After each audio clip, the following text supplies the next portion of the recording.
Mon nom est Michel. En grandissant, la différence entre ma sœur jumelle Linda et moi était comme le jour et la nuit. Elle était la fille parfaite, et moi, je ne l'étais pas.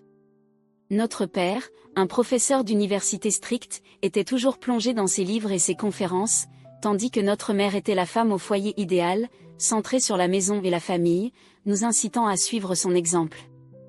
D'aussi loin que je me souvienne, être à la maison ressemblait à être dans une séance de critique sans fin.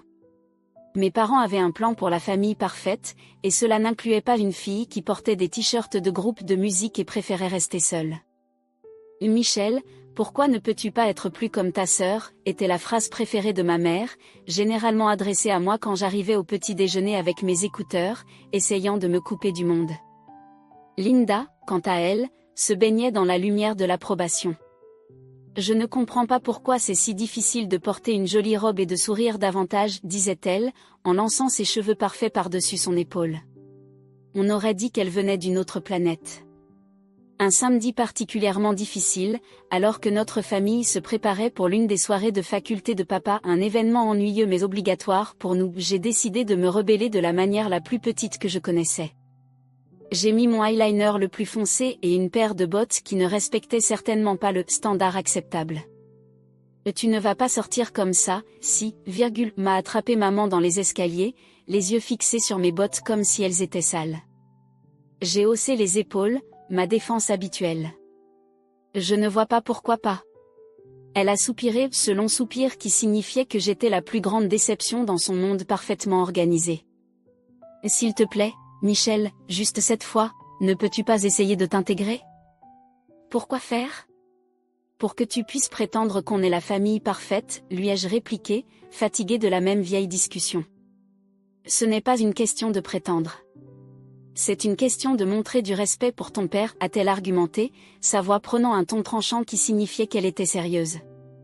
Linda, entendant la conversation, est arrivée en trottinant dans le couloir, ses talons claquant sur le sol en bois comme une juge se dirigeant vers le banc. Maman a raison, Michel. Ce n'est pas si difficile de paraître décente. Pourquoi tu dois toujours compliquer les choses? Je ne veux pas être un clone de toi, Linda, ai-je lancé, sentant mon visage devenir rouge. Je détestais ces disputes, détestais être comparée, mais plus que tout, je détestais me sentir comme la seule différente dans ma propre maison. Papa est apparu en bas des escaliers, les sourcils froncés. Et Michel, va changer maintenant. On part dans 15 minutes, a-t-il dit fermement. Son ton ne laissait aucune place à la discussion. Il ne criait pas, il n'en avait pas besoin. La déception dans ses yeux suffisait à me faire repartir vers ma chambre pour échanger mes bottes contre des ballerines et effacer la moitié de mon eyeliner. Alors que nous conduisions vers la soirée, la voiture était silencieuse à l'exception de la musique classique que papa insistait à jouer parce que c'était calmant. Je regardais par la fenêtre, les arbres se floutant au fur et à mesure que nous passions. À ce moment-là, je me suis promis qu'un jour je vivrais une vie où personne ne pourrait me dire quoi porter, comment agir ou qui être. Un jour, je serais libre de ces attentes. Ma chambre était le seul coin de la maison où je pouvais prétendre être ailleurs n'importe où. Contrairement au reste de la maison, qui était remplie des choix de mes parents, ma chambre était à moi. Ce n'était pas grand-chose, juste 3 murs couverts de croquis et de posters de musique, mais c'était mon échappatoire à la réalité des attentes de ma famille. Un soir, alors que j'essayais de me perdre dans une playlist de mes groupes préférés, papa a frappé et est entré dans ma chambre, son visage marqué par un froncement de sourcils familier. Et Michel, baisse ce bruit. Et pourquoi n'as-tu pas étudié avec Linda aujourd'hui? Tu sais que vous avez des examens qui arrivent, a-t-il dit, sa voix sévère. J'ai retiré un écouteur et les regardé, essayant de garder ma voix calme. J'ai étudié, juste pas avec Linda. J'apprends mieux toute seule. Papa a secoué la tête, clairement pas convaincu. Tu connais les règles. Ta sœur obtient de bonnes notes, et toi tu devrais en faire autant. Je ne comprends pas pourquoi tu dois toujours compliquer les choses. Ce n'est pas une question de compliquer les choses, dis-je, sentant ma frustration grandir. Je ne vois tout simplement pas pourquoi je dois tout faire à la manière de Linda. Est-ce que je ne peux pas avoir ma propre façon d'étudier? Il ne répondit pas à cela, il passa à une autre plainte. Et ses amis à toi? Je t'ai vu avec eux au café hier. Je ne pense pas qu'ils soient une bonne influence. Tu devrais passer du temps avec les filles des collègues de ton père. Elles sont plus appropriées. Je sentis ma colère monter. Appropriées pourquoi? Pour toi. Parce qu'elles parlent d'économie et font semblant d'apprécier ces réunions universitaires ennuyeuses. Avant qu'il puisse répondre, maman apparut dans l'encadrement de la porte, sa voix aiguisée. Et Michel, ton père a raison. Ces filles viennent de bonnes familles. Elles savent comment se comporter. Ce sont le genre d'amis que tu devrais vouloir. Je me levai, les affrontant tous les deux. Et si je ne veux pas d'amis choisis pour moi? Et si je veux choisir mes propres amis, choisir ce que j'étudie, ou même décider ce que je veux être? Ça suffit, Michel, dit maman fermement. Tu sais que ton avenir est à l'université. Ton père en a décidé ainsi. Et après que tu aies obtenu ton diplôme, il te faudra commencer à penser à te poser. Nous en avons déjà parlé. Me poser? Ces mots sonnaient comme une condamnation. Tu veux dire penser à devenir la femme de quelqu'un, comme Linda? C'est ça, tout ce pourquoi tu penses que je suis faite? Le visage de maman se radoucit un peu, mais sa voix resta ferme. Nous voulons ce qu'il y a de mieux pour toi. Suivre le chemin que nous avons tracé te garantira une bonne vie. Et une bonne vie? Répétai-je, l'ironie amère dans la bouche. Est-ce que c'est une bonne vie si c'est l'idée de quelqu'un d'autre sur ce qui est bien? Personne ne répondit. Ils n'avaient pas besoin de le faire. Nous savions tous qu'il n'y avait pas de raison de discuter. Ils avaient leur plan, et ils s'attendaient à ce que je les suive, tout comme Linda. Linda et moi étions comme les deux faces d'une même pièce, toujours ensemble, mais jamais sur la même longueur d'onde. À l'université où papa enseignait, les différences entre nous devenaient encore plus évidentes. Elle s'intéressait à la gestion des affaires, l'enfant doré, toujours à hocher la tête pendant les cours et à poser des questions intelligentes qui faisaient sourire les professeurs. Moi, j'étais coincé dans le même programme, mais c'était comme porter une chaussure du mauvais pied, maladroit, inconfortable et tout simplement faux. Un après-midi, alors que je peinais à travers une pile de manuels à la bibliothèque, Linda entra en toute tranquillité, ses notes parfaitement organisées, son sourire prêt. « Léi, ami, tu viens au groupe d'études ce soir? » Le professeur Hall a mentionné qu'il pourrait passer. « Ce serait bien qu'on y soit, dit-elle, son ton léger mais insistant. » Je levai les yeux, sentant le poids de ses attentes. « Non, je ne pense pas. Ce genre de choses, ce n'est vraiment pas mon truc. » Elle fronça les sourcils, posa ses livres avec un bruit sec qui exprimait son désaveu. « Ce n'est pas une question que ce soit ton truc, ami. C'est une question de faire bonne impression. Tu dois commencer à prendre ça au sérieux. On va bientôt être diplômé. » Je haussai les épaules et retournai à mes notes. Je prends ça au sérieux, juste pas d'une manière qui me rend malheureuse. Pourquoi devrais-je faire semblant? Parce qu'ami, parfois, il faut jouer le jeu pour avancer, dit-elle, en agitant ses manuels bien rangés et ses notes codées par couleur. Ce n'est pas une question de l'aimer, c'est une question de faire ce qui est nécessaire. Je secouai la tête et poussai ma chaise en arrière avec un grincement. Eh bien, peut-être que j'en ai marre de faire ce qui est nécessaire selon tout le monde. Tu y as déjà pensé? Sa voix se radoucit, mais ses yeux restèrent fermes. L'ami, j'essaie juste de t'aider. Papa ne sera pas toujours là pour arranger les choses. Que feras-tu si tu continues à repousser tout le monde? Peut-être que je vais résoudre ça toute seule. Peut-être que je n'ai pas besoin de suivre le chemin de papa ou le tien, répondis-je, sentant une vague de défi. Linda soupira, clairement frustrée. Et tu es tellement têtue. Essaie, d'accord? Pour moi, si ce n'est pas pour toi. Viens ce soir et parle au professeur Hall. Ça ne te tuera pas. Je la regardai, vraiment regardai, et vis non seulement ma sœur parfaite, mais aussi quelqu'un qui tenait à moi à sa manière. D'accord. J'y réfléchirai, concédai-je, pas prête à promettre plus. Merci, dit-elle, son sourire revenant. Ce n'est pas si terrible, tu sais.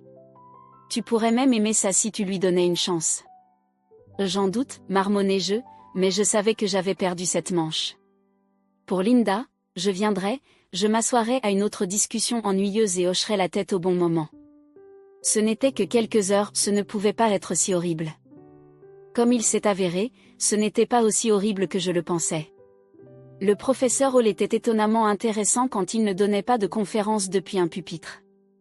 J'ai même posé une question, ce qui a valu un regard choqué mais ravi de Linda. Plus tard, alors que nous revenions à notre dortoir, Linda me donna un petit coup de coude. « Et tu vois ? Ce n'était pas si terrible, non ? Cette paix fragile ne dura pas longtemps.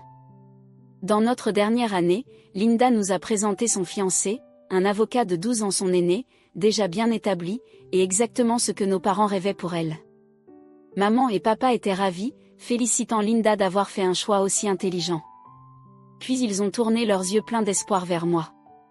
Maintenant, Michel, c'est à ton tour de trouver quelqu'un de convenable, a dit papa un soir à dîner, son ton impliquant que mon temps était compté. Maman a acquiescé avec enthousiasme, planifiant déjà ma vie comme si c'était un autre de ses projets bien organisés. Réfléchis à ton avenir, ma chère. Quelqu'un qui pourra pourvoir à tes besoins, qui a une bonne situation. Je me souviens avoir fixé mon assiette, me sentant piégée. Le mariage de Linda a été planifié dans les moindres détails par maman. Des robes des demoiselles d'honneur aux fleurs, tout mettait en valeur sa vision parfaite du prestige familial. Après le mariage, maman rendait souvent visite à Linda, lui donnant des conseils et s'assurant que la vie de Linda se déroulait exactement comme elle l'avait planifié. En voyant cela, je savais une chose avec certitude, je ne voulais pas que ma vie soit contrôlée par quelqu'un d'autre. Un jour, je marchais dans la rue, perdu dans mes pensées sur la façon de m'échapper de la vie que mes parents voulaient pour moi, lorsque j'ai entendu le vrombissement profond d'une moto. La curiosité m'a poussé à regarder. C'est alors que je l'ai vu, Brian, avec sa veste en cuir et son sourire insouciant, se garant à côté de moi. « Tu as l'air d'avoir besoin d'un coup de main » m'a-t-il lancé par-dessus le rugissement du moteur, une étincelle malicieuse dans les yeux. J'ai hésité, regardant en arrière vers le chemin de la maison, puis vers sa main tendue. Que avais-je à perdre ? Pourquoi pas, ai-je dit, ma voix mélangeant nervosité et excitation. En montant sur l'arrière de sa moto, j'ai ressenti un frisson d'adrénaline à mesure que nous nous élancions. Le vent fouettait mes cheveux, et pour la première fois depuis longtemps, j'ai ri d'un vrai rire. Brian a crié quelque chose à propos de me montrer son monde, et je me suis accrochée plus fort, ne voulant pas que le moment se termine. Nous nous sommes arrêtés dans un dîner fréquenté par les motards. Autour de burgers et de frites, Brian m'a raconté sa vie de soudeur, son amour des motos et sa passion pour la route. C'était tellement différent de tout ce que je connaissais, brut et réel.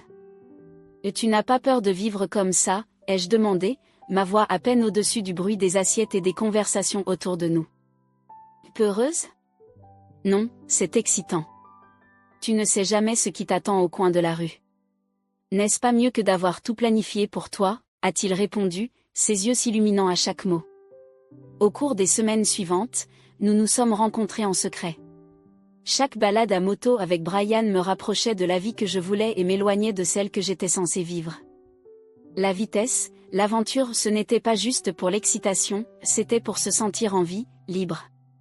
Un soir, alors que nous regardions le coucher du soleil depuis un point de vue isolé, Brian s'est tourné vers moi. « Michel, je ne roule pas juste pour m'évader. Je roule pour me sentir vivant, pour que chaque moment compte. Avec toi, chaque moment semble avoir de la valeur. » Je me suis blottie contre lui, le cœur battant fort. Je n'ai jamais ressenti ça avant. Tu me fais me sentir libre, Brian.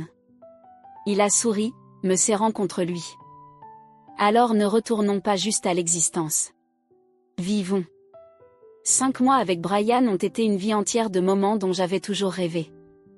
Le jour où il m'a demandé en mariage sous les étoiles, avec le doux vrombissement de sa moto en arrière-plan, mon cœur a dit oui avant que mes lèvres ne puissent prononcer le mot. C'était parfait, sauf pour un grand problème, mes parents. J'avais peur de le leur présenter.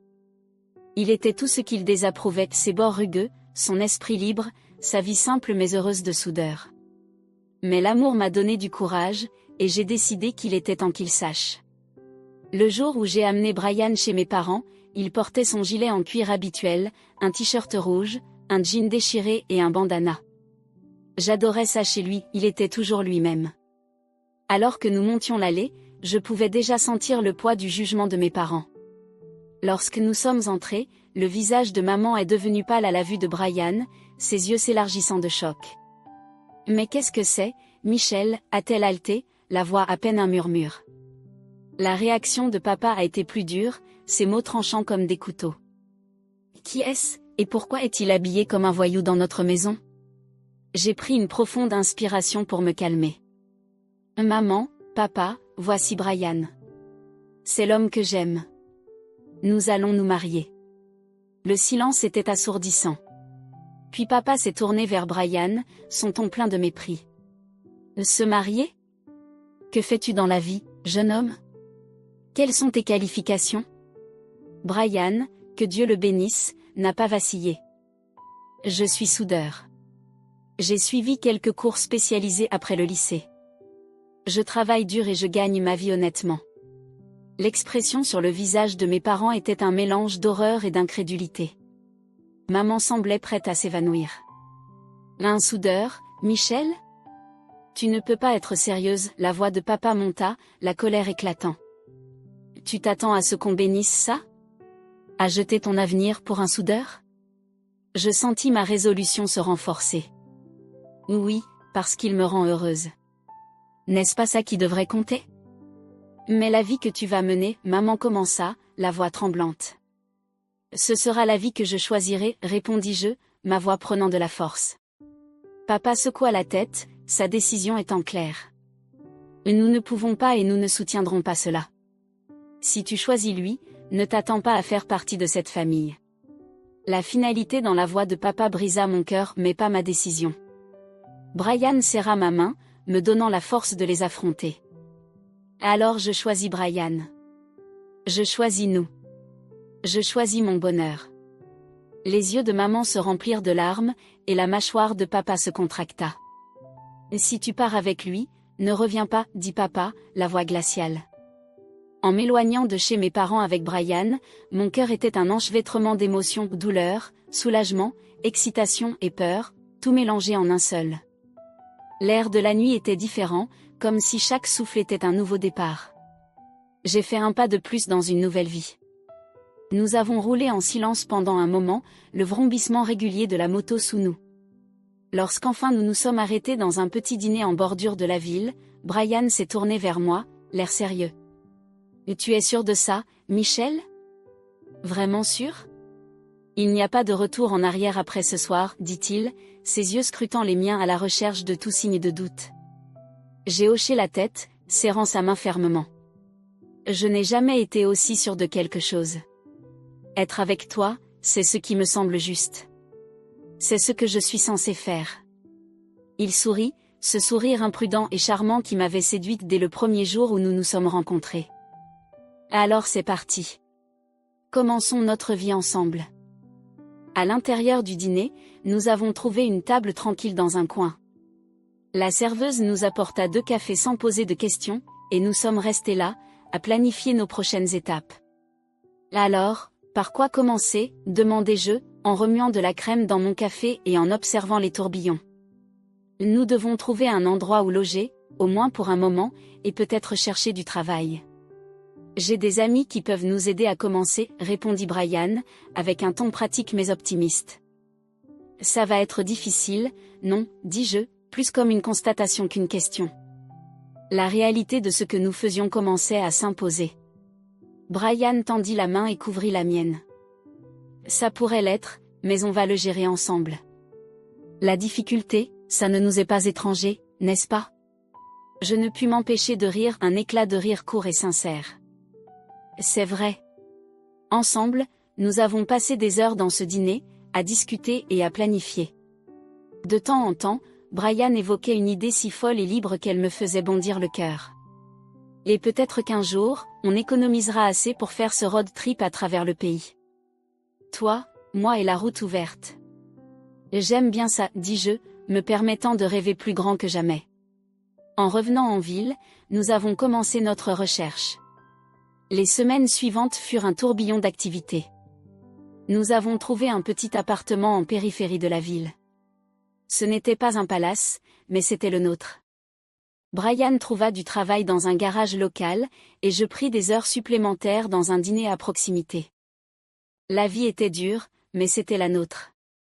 Nous faisions avec ce que nous avions, et chaque soir, en rentrant l'un vers l'autre, c'était comme si nous avions tout.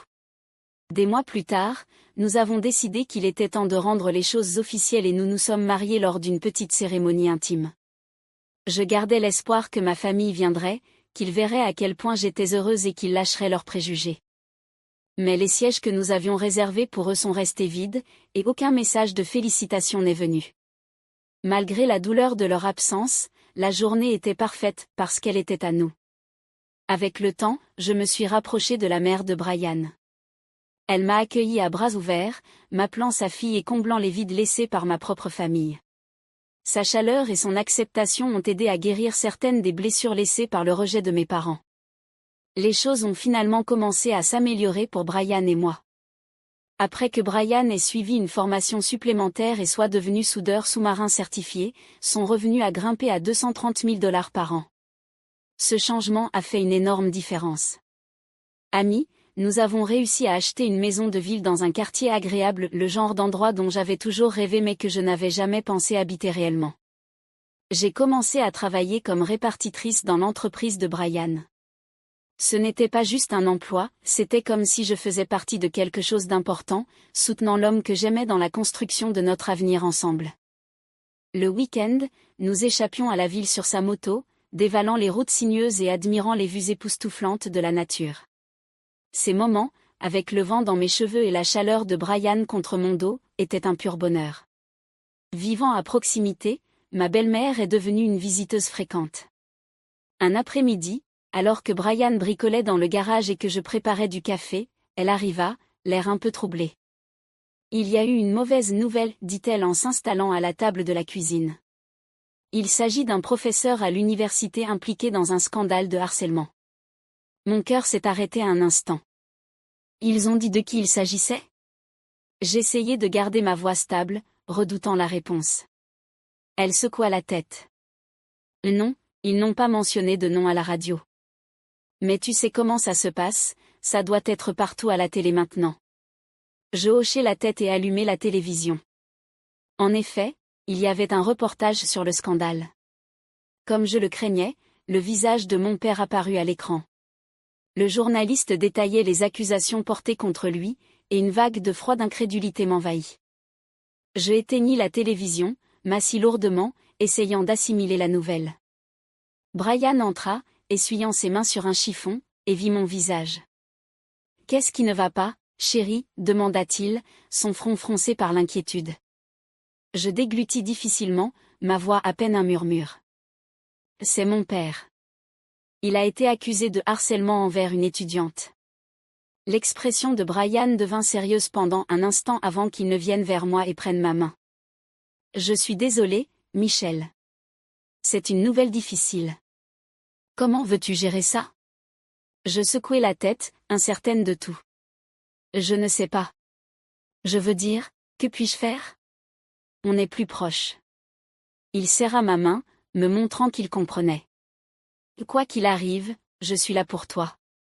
On n'a pas à tout résoudre tout de suite. » Je décidai d'attendre pour voir comment les choses se dérouleraient avant de prendre une décision. Quelle que soit la décision que je prendrais, je savais que Brian serait à mes côtés, et cela me donnait la force de faire face à ce qui allait arriver. La vie avait été paisible jusqu'à cet après-midi inattendu au travail, lorsqu'une voiture familière se gara dans le parking. Cela faisait longtemps que je n'avais pas vu mes parents, et leur apparition réveilla un mélange d'émotions que je pensais avoir enterrées. Ils avaient tous deux beaucoup changé. Le scandale avait laissé des traces. Ma mère avait perdu beaucoup de poids et paraissait bien plus vieille, tandis que mon père semblait briser une ombre de l'homme autoritaire qu'il avait été. Ma mère me vit et se précipita vers moi, les bras ouverts comme si rien ne s'était passé, comme si des années de distance et de désapprobation pouvaient être effacées en un instant. Mais je ne pouvais pas la prendre dans mes bras, pas maintenant. Au lieu de cela, je fis un pas en arrière et pris la main de Brian, tirant force de sa présence. « Michel, ça a été tellement difficile de te retrouver, » dit ma mère, sa voix tremblante d'émotion. Mon père, Toujours aussi directe, alla droit au but. Sa voix était dure et amère. J'ai été accusée à tort, tu sais. Je suis allée voir le mari de ta sœur pour de l'aide, mais ce vampire voulait une fortune. Ta sœur a pris son parti, et maintenant ils nous ont expulsés. On a besoin de ton aide. Je l'ai regardé, l'incrédulité et la colère bouillonnant en moi. De l'aide? Après toutes ces années, vous venez ici et demandez de l'aide? On n'a nulle part où aller, dit ma mère désespérément. Ils nous ont aussi reniés. On pensait peut-être qu'on pourrait rester chez toi. Je ris presque de l'absurdité de la situation. Rester chez moi? Après m'avoir renié? Vous avez bien montré que je n'étais plus votre fille. Le visage de mon père devint rouge, sa vieille colère refaisant surface. Tu nous dois bien ça, Michel, après tout ce qu'on a fait pour toi. Et c'est là que tu te trompes, répondis-je, ressentant une nouvelle détermination. Je les interrompis, sentant Brian serrer ma main pour me soutenir. Je ne vous dois rien. Vous m'avez mise à la porte parce que j'ai choisi mon bonheur plutôt que vos exigences. Et maintenant, vous voulez juste emménager et agir comme si on était une famille à nouveau? La situation devenait incontrôlable, et je pouvais voir des gens nous regarder, une petite foule commençant à se former. Ma mère se mit à pleurer, ses sanglots attirant encore plus d'attention. Tu es ingrate après tout ce qu'on a fait pour toi, accusa-t-elle entre ses larmes. Je pris une profonde inspiration, ma décision claire. Non, maman. Je ne suis pas ingrate. Je suis libre et heureuse. Vous avez fait vos choix, et maintenant vous devez vivre avec. Alors que nous nous éloignions, j'entendis mon père crier, mais Brian se pencha et dit discrètement à l'équipe de sécurité, ne les laissez pas revenir ici. Les mois suivants passèrent vite, remplis d'amour et de paix. Nous avons accueilli un fils, un nouveau départ pour notre famille. Mes parents ne sont jamais revenus. Ce jour-là, dans le parking, a été la dernière fois que je les ai vus. Bien qu'une partie de moi pleure ce qui aurait pu être, je savais que j'avais fait le bon choix pour moi et pour ma famille.